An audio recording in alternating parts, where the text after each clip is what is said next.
Alrighty traders, George here, and time for a look at the week in review, the trades of the week.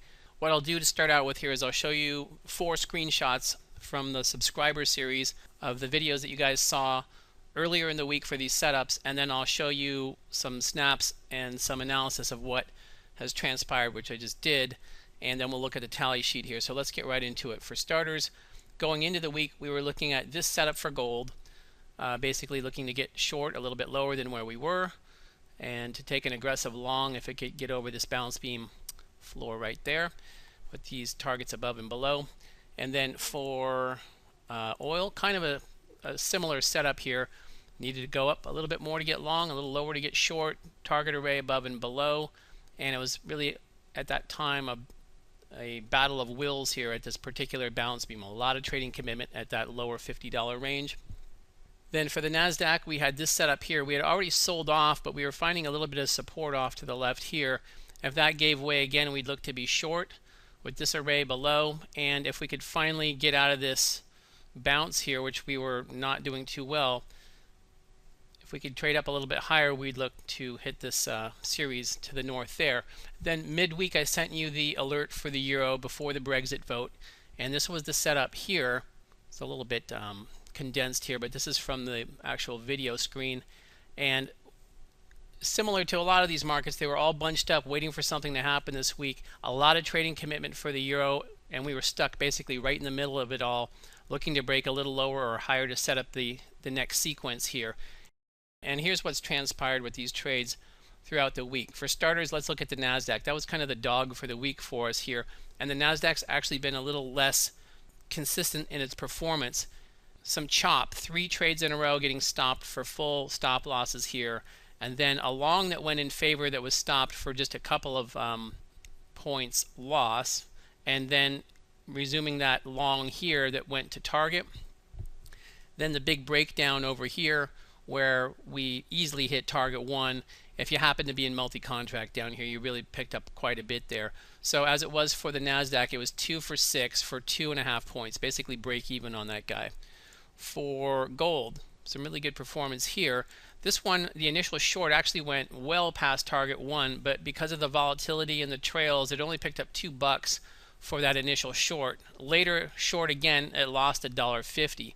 Then long and stopped in favor for 380, and then long again to target 1, picks up 880 there. So that's pretty nice. $13.10, 3 for 4, and that's 1,310 for a single contract trader. Okay, if you were in multi-contract on this last run here, there was quite a bit more to be had, as you can see. And then here we are for oil. Some fantastic action here, even though the win rate not necessarily that great, 2 for 5, but we picked up 126 ticks here. This long racing to target 1 for 80, then a series of trades that were stopped out trying to break above or below these trigger points here, just not able to get it done. And then the subsequent breakdown for the short here picks up $1.16. So for a single contract trader here, $1,126, really nice there. And then for the euro, this is the most recent one just from the other day. This one did very well here. It's 3 for 3 for 143 pips for a single contract trader. Now, this first one here went very well in favor, almost 100 pips, but only picked up 10 because of the strategy that I had you guys following. And then we had a short here that was stopped for +5, another one that had quite a bit on the table, but because of the volatility, obviously, that's what happened. And then a re-entry picks up 128 clean to target 1 there. And if you were in for target 2, you hit 299 pips on that. This is the way it shapes up on the good old balance beam spreadsheet. We basically had a 50% win rate. This trade here for the S&P, this was part of the alert that I sent out last night. It only picked up $112. It really went quite a lot in favor, but again, the volatility took out the trail. That's the way it goes. We only have a 50% win rate here, but check out the gains, $4,520. So you can be a part of all these moves here just by trading a single contract and having a very small risk initially. That's it. Okay, so the ongoing belief building process here is just getting ratcheted up by this market volatility. It's actually giving us more opportunity. And you can see with that huge week right there, that's the best one of the year.